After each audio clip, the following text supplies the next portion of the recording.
Hi everyone, it's Enoch Miller, your Empress West Hollywood here for GayLifeLA.com. We're so excited to have everyone here today. Thank you so much for tuning in. So we want to just do a quick thank you to our sponsor for the week, the West Hollywood Chamber of Commerce. They're going to be doing an amazing event here this weekend for Saturday, November 24th. It's Small Business Saturday. They partner with Amex, and it's a thing where they go with all these different communities all around the U.S., but they partner on representing and supporting small businesses and really kind of giving the love back to them because they are the bread and butter of our local communities here out and all around the U.S. So you can go and see them. There's more information on my Facebook page, but you can go. It's going to be between the city, West Hollywood, the West Hollywood Chamber, Amex, November 24th. They're going to be doing a bunch of different stuff around West Hollywood. They're going to have actress, I'm going to butcher her last name, Vanessa from Criminal Minds is going to be out at Fred Segal on Sunset. Local anchor and newscaster Robert Kravosik is going to be out and about, as well as Lisa Vanderpump is going to be at her new restaurant Tom Tom, and they're going to just be encouraging everyone to meet and talk with them about why small business is so important to our community and different ways you can help support all these different places around here in West Hollywood. So November 24th, thank you to the West Hollywood Chamber, who is a place that really helps support our business economy here in Los Angeles, but specifically West Hollywood as well. So thank you guys for your sponsorship, and we're so appreciative of what you have to do for us each and every day for our businesses. So I want to give a special thank you to our guest here today, Mr. David Milburn. Yay! Thank you so much for coming. Thank you for having me. And you have I'm going to say a lengthy resume of things you've been involved with, from acting and directing, or acting and producing, and you've originally, let's kind of like get started on how you kind of got involved into it, because you actually were a child actor and started out doing everything that, kind of what got you, was it like, I'm assuming your parents got you involved somehow, or? Well, it was, I was doing plays in elementary school and junior high, and I was doing Gypsy, I think. I was playing Tulsa. Oh, wow. I love Gypsy. Yeah. And that tap dancing and everything. And agent came and said, I've got a commercial I want you to audition for. Oh, wow. And sure enough, I got the first thing I auditioned for. I became a nationally syndicated McDonald's commercial. Wow. Which, it was when McDonald's was having, you would get a Coke, and you'd get a glass too. So it was the glasses to go. Gotcha. It was the first, so I was the glasses to go counter boy, and it was great. I mean, I was working all the time, and then I continued with McDonald's. I did their when they introduced Sundays. Oh yeah, the Sunday Smile. The Sunday Smile, and that also came in a glass and I totally remember that. Oh my gosh! And you're right, Enoch. It was my parents. I mean, okay.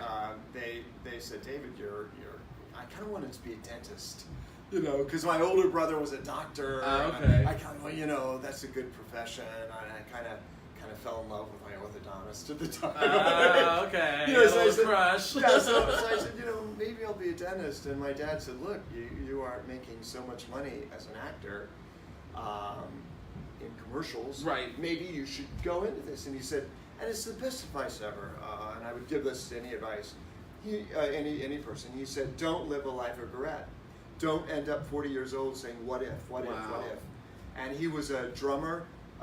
In his life, so he was already a creative type. Yes, himself. And then he gave that up when the kids started coming. Oh wow! And became a salesman, a very successful salesman. But still, it was he his passion. kind of said, "I gave up my passion," and I would go down as a little boy. I would go down and see him play and sing, but that was still on the side then because he had given it up. Right. But I said, you know what, Dad, thank you. That's so amazing. I went for it. You don't always hear that a lot when it comes to people that are actors, or your parents become the orthodontist because we want you to be successful. Because it is a rough industry. Sometimes they can chew you up and spit you out, especially here in LA. And they even said, do you want to go to conservatory? Because if you can go to like good theater school, or you can just go to New York and we can put all this money into singing, dancing, acting classes.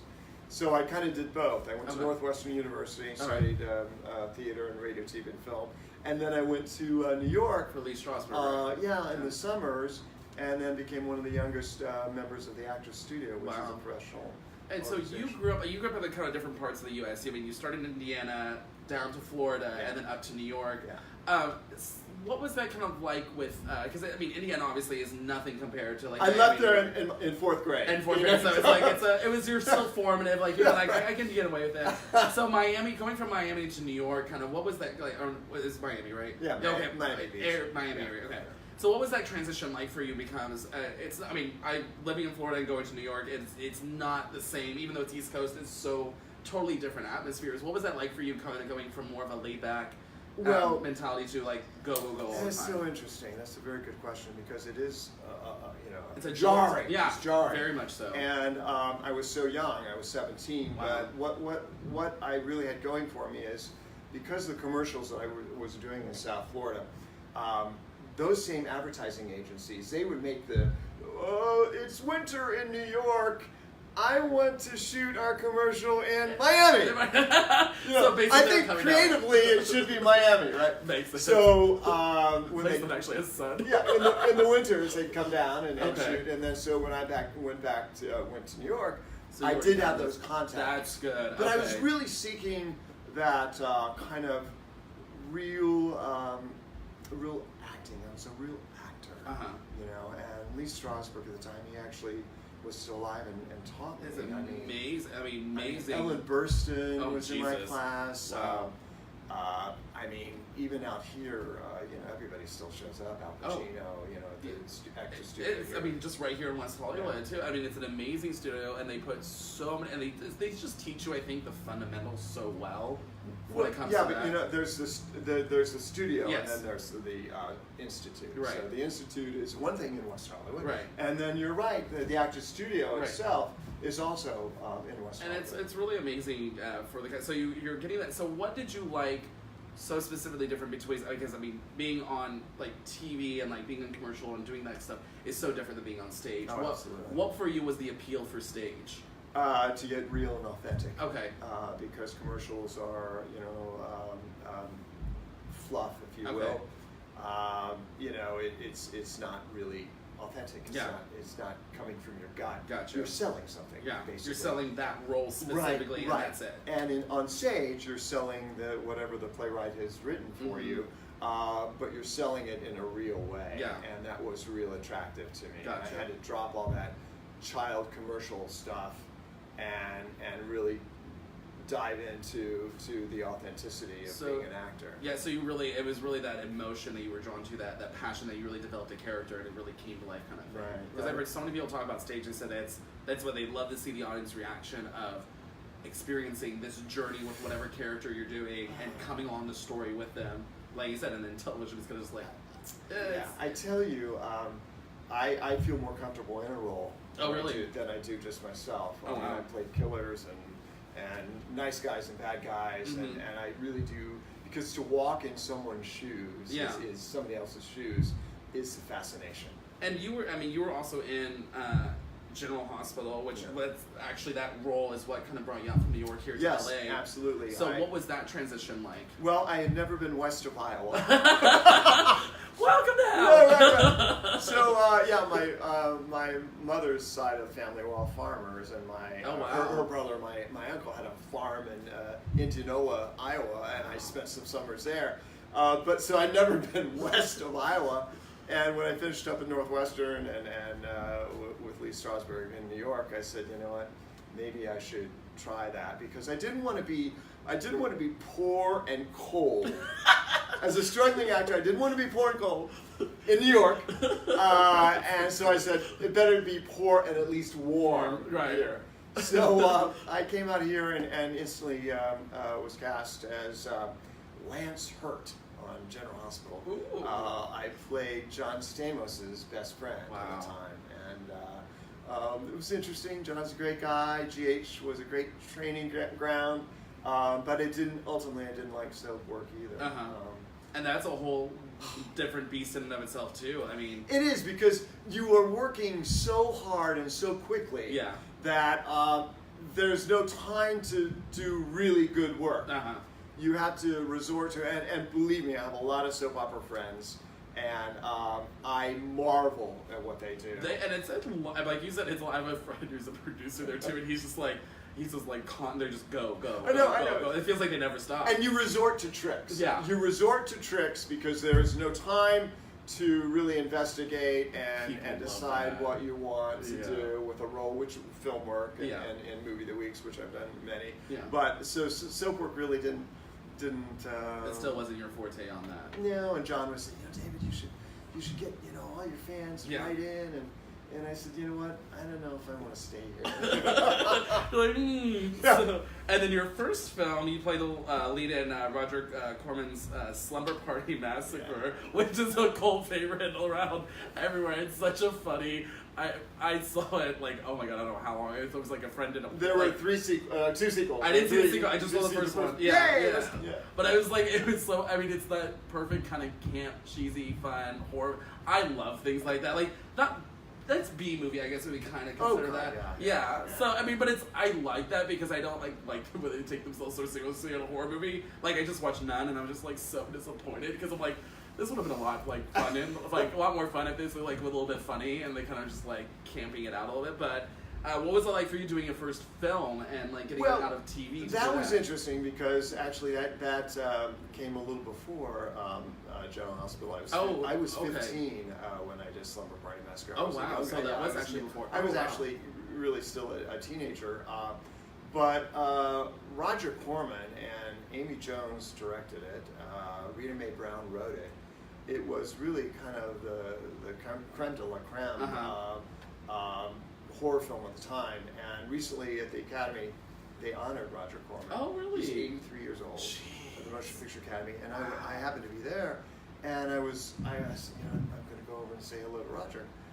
And I went over to Roger, and he was sitting in his tent top. And I said, Roger, I said, Dave. And he goes, David Milburn, Slumber Party Massacre. He's 83 years old. Wow. And I was like, Roger, he goes, do you know what my #1 picture of all my films I've ever done brought in? He just put it on his video streaming library for sale. He said, that movie, your movie, made me more money than any other movie. People loved it. People were obsessed with it. I mean, it was like I think almost anyone over the age of like 1988 has heard of. Thank you. It's a classic. So it's interesting that my fellow castmates go around and sign pictures and whatever. So we had the 35th reunion of Slumber Party Massacre, and they had it at the Egyptian Theater. Oh, wow, okay. Hundreds of people showed up. Oh, yeah. So the Q&A, and they had the whole cast, and Amy Jones, who's gone on to, write Indecent Proposal, and Made to Order, and blah, blah, blah. And my cast members are like signing, that'll be $20, signing, that'll be $20. I was just standing there, I'll sign it for free. It's like, David, don't do that. It's like, there are, we're lucky to have fans. Yeah. Especially for something that's like that's lasted 35 years of fandom. I mean, it's something. It's a testament, obviously, to the film itself, but it's also. I mean, it's like people are like when it's something that inspires them to just love good television and good film. That's what they appreciate the most, and I feel like that's why it does so well. And then that from that film, Roger cast me in his next film called Sorceress, which I shot down in Mexico. And that was that was honored by the Academy as well, and they were also he actually mentioned his fondness for you in that he did a whole thing with that, which was so great to have. And he started so many good people. Oh yeah, and people from the Actors Studio. Actually, it's just it's always great to have someone like that where it's just like a person you can work with that you appreciate, who appreciates you back, and really it's just that great synergy between you. So what got you into wanting to be a producer and wanting to actually get behind the camera? And do that? Well, I've gone on and I've done many movie the weeks and other films things. And a lot. I could sit here all day reading them all. I mean, you've done a lot. I have so many pages of notes. In my Lifetime movies, I'm either the good husband or the nasty husband. And I was playing so many murderous husbands for a while that I said, I want to do a warm and fuzzy husband now. Because they're different kind of things. But what really got me involved in thinking of doing something else is that I had an opportunity to produce something called the Ribbon of Hope celebration in conjunction with the Television Academy and Here TV. Okay. And it was a award show that honored television programming that highlighted HIV and HIV awareness. Oh wow. Okay. So I produced that, and we got an Emmy nomination. Holy crap! Wow. And I was suddenly up against the Macy's Day Thanksgiving Parade. Eat Macy's. Yeah, and this wonderful, heartfelt kind of production. Okay. And Macy's Day Thanksgiving Parade, a lot of hot air and balloons. Yeah. How creative can you put the camera here and the parade goes there. The parade. So, but they won. Yeah. But it also sent me on the path of saying, maybe I have more to offer than just acting. And then I started producing. I produced from here on out a sitcom with Juliette Mills. I produced Hush Up Sweet Charlotte. Yeah. I've produced Mod Couples, which is a game show. That was cute. Yeah. Thank you. So that one I really liked because it was a fun concept. I thought you're pitting two couples again, one straight, one gay. Yeah. How did you come up with that concept? Because it's it's kind of based off an older game show style. It is. My partner and I love to play games, and we were having board game, and we had a straight couple friends. We were playing games, and it was this. We realized that there was this couple speak that couples have. Oh yeah. That is so interesting, and it's like being on a fly on the wall of hearing a couple. So we said, how can we, get this going into some kind of a wonderful game? So it's really kind of like Newlywed Game meets Tattletales. Okay, And I like that. It's the straight couple gets a gay couple, and then we have a bunch of different things for them to do. Yeah, and then we pit them against like a fun little. We brought on a lovely comedian, Olivia Harewood, as my a wonderful co-host. So we actually become the third couple. There's the straight couple, there's the gay couple, and there's the third couple. And there's a kiss-off, and Olivia and I judge which kiss is hotter, the straight kiss or the gay kiss. Cute. And, it's really fun.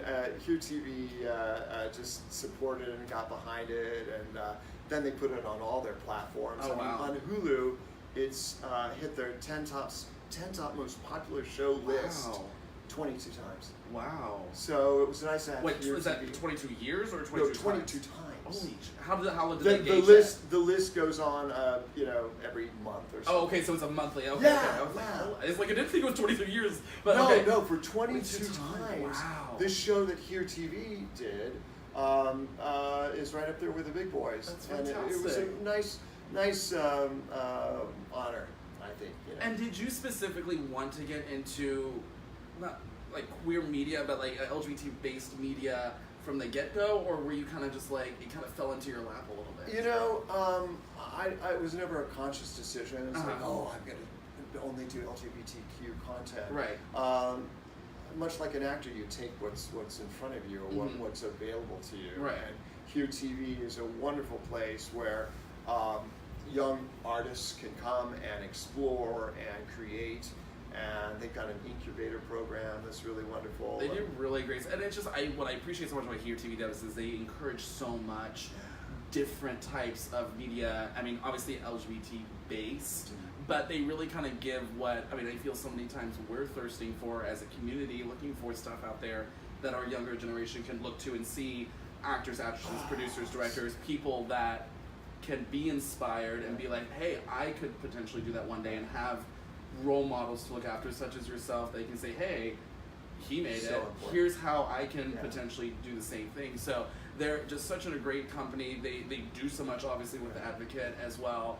With Advocate, 50 plus years now with them. I mean, amazing company too. To follow up with Here TV, also creating images for those who don't even want to go into the entertainment industry. Exactly. To see positive role images of LGBTQ folks telling their stories is amazing because we didn't have that. No, nothing like that. Oh my God! Even when I was growing up, all the gay characters were made fun of. They're the stupid person. They're the queenie, flamboyant, or dykey people, and they were just made to look like this kind of butt of a joke kind of thing. Whereas now, oh my God, it's like they're put in such high esteem. Almost every show I've seen now on television has some sort of LGBT-esque relationship, or someone that's exploring their sexuality, or someone that's understanding identity, or they're really exploring. I mean, something that's again fundamental as Marvel and DC putting stuff like that on a regular basis now,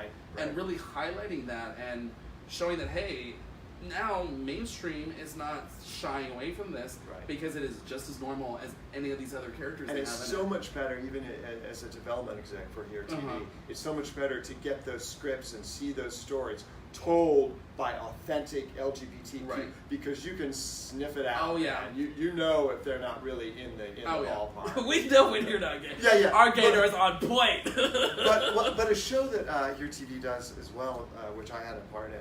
I produced all 6 episodes of a show called Falling for Angels. Okay. Oh yeah, I did see the Falling for Angels is looks at 6 different couples throughout Los Angeles: Lemon Park, Boyle Heights, Koreatown, Silver Lake, Bel Air, Malibu, and we go into this couple's lives, and their milieu, their culture, in an authentic way. The Korean Town episode is written, directed by a Korean. Oh wow. Lemon Park, Black African American, and Boyle Heights, Hispanic.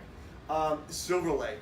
I directed and wrote the Bel Air episode. I live in Bel Air. And then the Malibu episode, everybody shows up at a wedding. All the couples from each town come to a wedding in Malibu. And then we see how in the City of Angels you can have your own thing going, and yet we all come together and we're all Los Angeles. Which is so true, because it's like, that's why I appreciate so much about what I love about LA as a whole, is there's such diversity in so many different pockets, but the fact that it bleeds so much over each other, and we all come here, we go there, we go all over the place.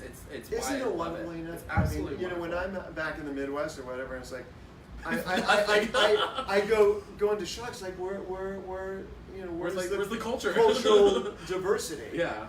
But and folks can see Falling for Angels for free at here.tv. Okay. I mean, that's a program that, they have these free views. Yeah. And that is one, there's 6 half hours that are just really, I mean, Alec Mapa's in it, Jason London, Amy Guminick. So lots of local people, actually. People that are around that. I mean, Alec, have seen, I don't know how many times the bars and like stuff around town, and a lot of them, it's really great when you get to see, again, locals and people that are just every day you could run into them almost anywhere around here.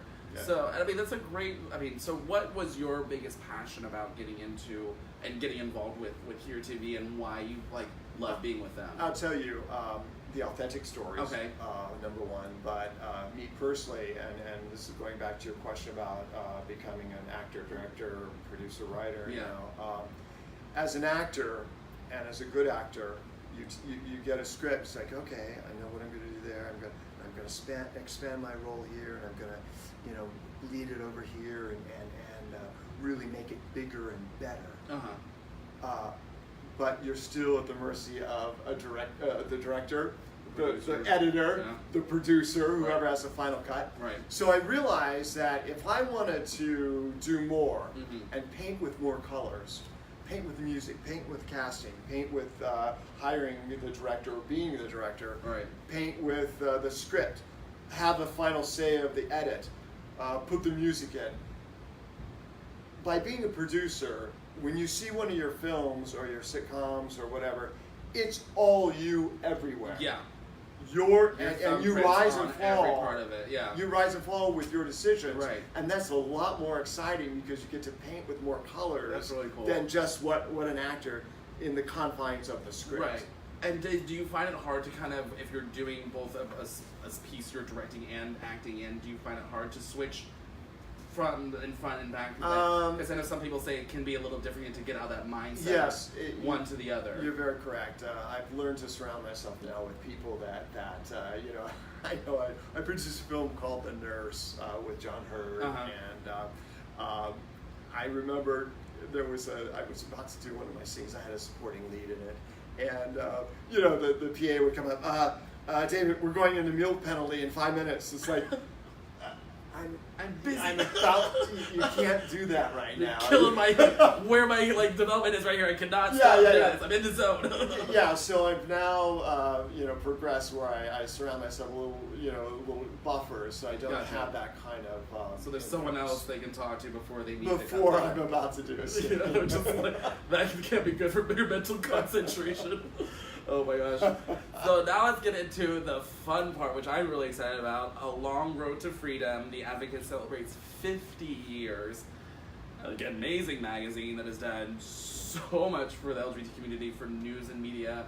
And again, an establishment that's been around for 50 years is not something that's a small feat in any way, shape, or form, especially here in Los Angeles. And unfortunately, Billy Clift was in here to be with us. He's the director with David to do all this stuff. And so, unfortunately, he wasn't here, but they're basically one and the same person right now. They have melded 2 to 1 of the same. How did you two meet? Because it's actually a really cute story how the two of you met and got connected to each other. There was a screening of the DGA, and I arrived a little late, and there were this huge on 300 seats. There was no seat available. I saw one seat there in the aisle, so I went down and sat down, and Billy Clift was right next to me, and he's a wonderful man, a stylish man. He's got style for days. He comes in just like yeah. So I was enraptured from the get-go, and then when we really start talking about what we do and our passion, there was a complete meld there too, and with this documentary, we did Hush Up Sweet Charlotte together. I was with Meet Stoll, and I produced that and was one of the male leads. But then he lives right around the corner from the Black Cat Tavern. Oh, wow. In Silver Lake. And so he kind of started telling me about, it's a historic landmark, and there's a plaque. And so we started ideating about how to tell the story of Los Angeles in the LGBTQ movement. And Stonewall was 69, but nobody really knew the story of the Black Cat raid. Which really started it. 67, 2 years prior. Yeah.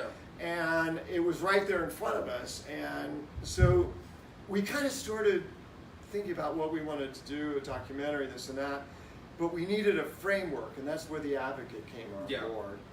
Because The Advocate was really the only media of note that was there for these 50 years. Yeah. And the Black Cat riot produced The Advocate because it was News Eve, and people were allowed to kiss to 3 to 4 seconds. Wow. But it was New Year's Eve, so people kissed a little longer, and the police were right there. That's and so entrapment. crazy. Yes, and so then a month or two later, then they had the Black Cat riot or protest, which we chronicle in the film and with found footage. And what I love about this documentary is that we actually go and we interview these 80-year-olds that were there. That couldn't stop moving because that would be loitering. They couldn't, it was silent, but they held signs. And they put their lives on the lines, their livelihoods on the lines, would be ostracized from their families. Yeah. And these are the people, these are the heroes that you and I stand on their shoulders. Oh, seriously. Because they put it out there, and we have our rights today because of boots in the trenches. Yeah. They are the foundation to our LGBT rights movement, and especially here in Los Angeles. And I mean, the imagery that you guys have in that is, I mean, like you said, it's just that kind of, you sit there just like, oh my god, just like I know. reading the signs and what they're saying, just that again, 67, like at a time, not even the 80s, like where it's just barely okay, where it's just like, when it is not okay at all, like where people could actually come up to you and maybe attack you and the police wouldn't even say a thing about it. Right. And it's just abuse and it's great. It's sitting there just being able to go back and think of a time when we really were treated as like less than dogs, kind of like that, and that no one cared. They thought we were just some trash community, and it's just to see these men and women stand up and say, no, we're not going to take this. We are allowed and free to choose who we want to love, and here's our expression of that. And it was just like, and it's the film that chronicles all those people. Yeah. And we lost one Patricia Harris has passed on. We've captured these interviews. It took us a year and a half to do this film. I can imagine, so it took a long time. And when we had the premiere at the Motion Picture Academy here in Beverly Hills, 1,000 people, and people were weeping. I mean, Gloria Allred, who's in the film, was like weeping. Bruce Cohn, who I love, did When We Rise and Milk, great producer along with Justin Lance Black, was sitting right next to me. And he turned to us and said, David, you got it right. You got it right. And I was like, God, Bruce, you've gotten it right in story form for so long. Right. That was a complete honor for him to say, wow, you guys got it right. Because we're dealing with a documentary and the real people. Yeah. But you know, Laverne Cox came on board to narrate. She's amazing. And I think it's just that personality she has behind it too. It just really kind of, she just has that voice that carries you through a story. And so committed. Melissa Etheridge. That music that she provided. She gave us the music. Yeah. We gave her a copy of the film, and Billy and I only saw Uprising of Love, which we took the recording, which she did with the Gay Men's Chorus. Oh, cute. Oh, I love it. Because we wanted that sense of marching on a mission. Yeah. At the end credit crawl, and Melissa looked at the picture and said, of course I'm going to give you this. Which I'm glad she did, because that was the only song I saw. And that's the thing, though. It's, and Billy mentions in an interview saying that was kind of like the final piece to the puzzle of this being a complete project and really kind of finishing everything else you guys need to have, like, it's done. Like, it's it. And just like Los Angeles, I mean, it's not just about, this film is not just about the LGBTQ movement. Everything. You know, we get into Black Lives Matter, we get into a trans movement, we get into women empowerment. Right. Because as Justin Lance Black says, you know, gay, straight, white, gay, straight, black, white, same struggles, same fight. That's what it was, not fight. You know, and it is, because we're all, especially in this this day and age now, we are all fighting to keep our rights, our heartfelt rights. Exactly. But to not slip back either. You know? And that's what I think, and I mean, it's especially important. Like yesterday was the Transgender Day of Remembrance, and I read an article where 368 reported cases of trans individuals being murdered around the world in the last year, and it's just like, it's again, things like this is things we just need to remember where we came from, what we're fighting for, and still today the issues. I mean, granted, we don't have a lot of these issues as much in the U.S. We still a lot. Yeah. But I mean, but there are places where you are, I mean, legally allowed to be murdered and put to death for something. It's just being who you are, and it's just things like this really just show that, I mean, the struggle's never over, but we need to know how we got here and what really was done in order to bring us to this point. You know, Amistad Malpin, who's in the documentary as well, says that, you know, being gay gives you all sorts of powers. Yeah. You just have to accept them and know what they are and know how to use them. Right.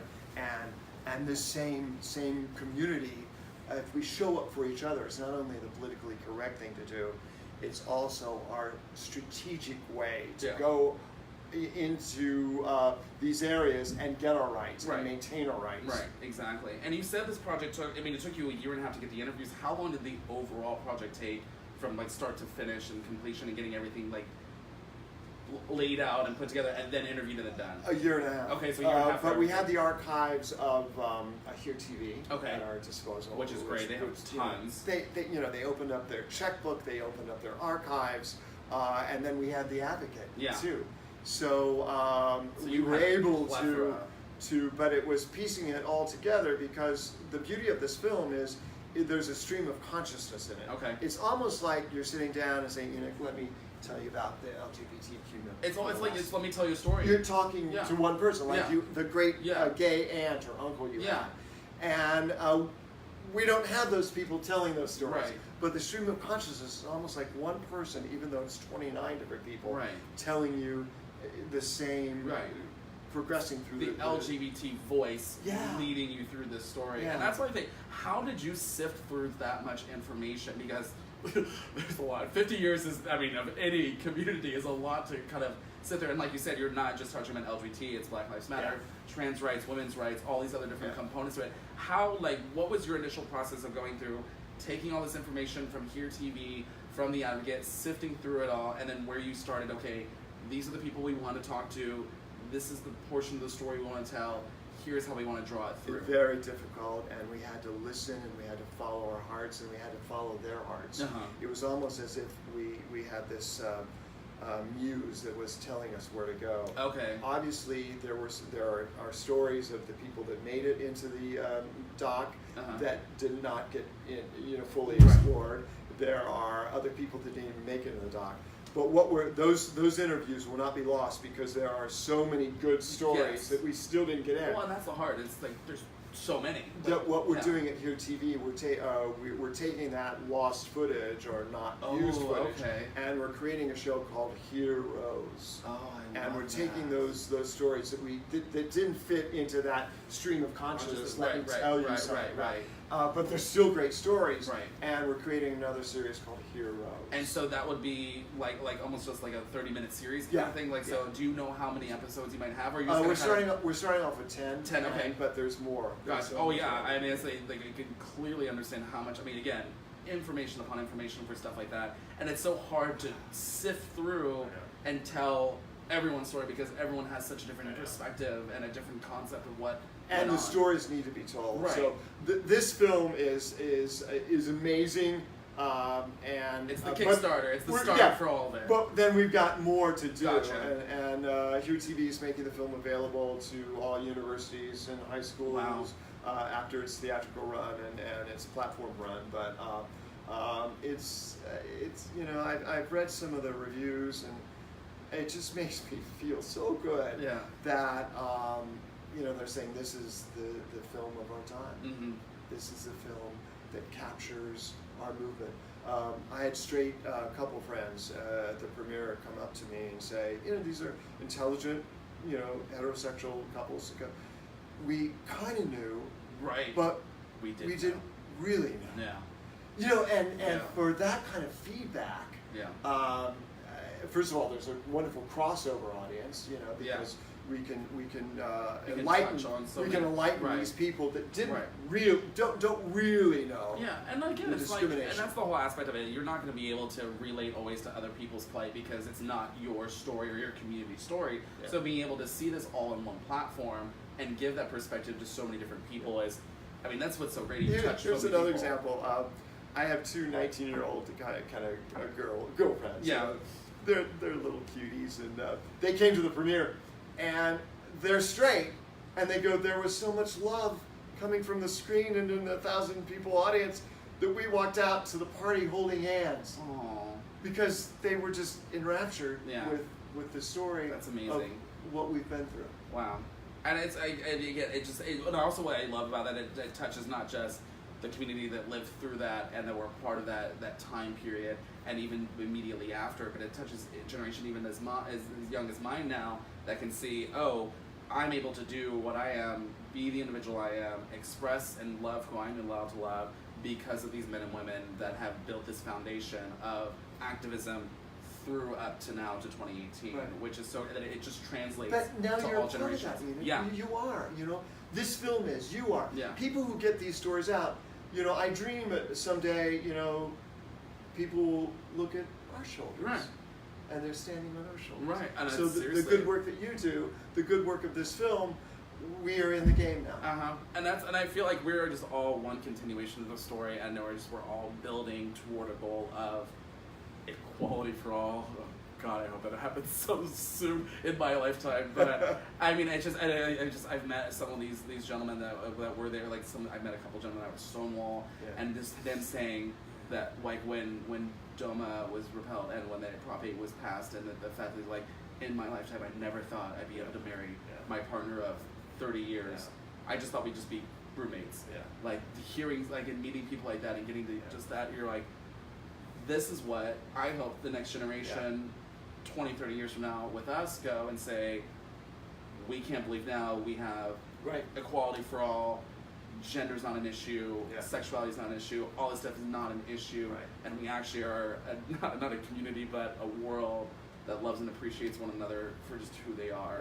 And that's the goal, I think. But we're part of that now. It's so amazing to think of that. And for I think for you, and maybe you can attest to what kind of you and Billy's your overall I mean, obviously you had a vision in mind, you had a goal that you wanted to portray to everyone and kind of show, like, here's kind of our heart and soul into what this is.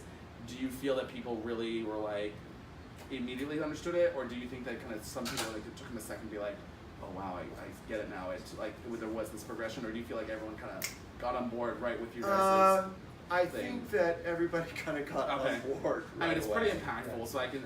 It's not it's spelled out. Yeah, no, I mean, because our journey has been pretty impactful, and what we've had to go through, and what the advocate's gone through, and what the advocate has been there to capture. It's right there on the screen. Right. I mean, I'm so proud to be a part of this. I was never an activist. Yeah. You know, I'm an actor. Yeah. You know, and I just was never wanted to hold a sign or whatever. And that's not my generation either. Yeah. I mean, it's like that's such a foreign concept to me when people are like, oh, let's go march, and I'm like, well, what's that gonna do? And they're like, no, it's we need to go out and show that we will not be. We're standing up for something. It may not do something right now, but later on. Ivy Bottini, wonderful, she's 94 years old. Oh my God. You know, and she's amazing. Sharp. She was part of NOW, National Organization of Women. But she says at the end of the film, she goes, just do what you do. Right. Do what you do. And it's like, wow, I'm a filmmaker. Yeah. Billy's a filmmaker. Right. We did what we do. Right. And that was our contribution. Right.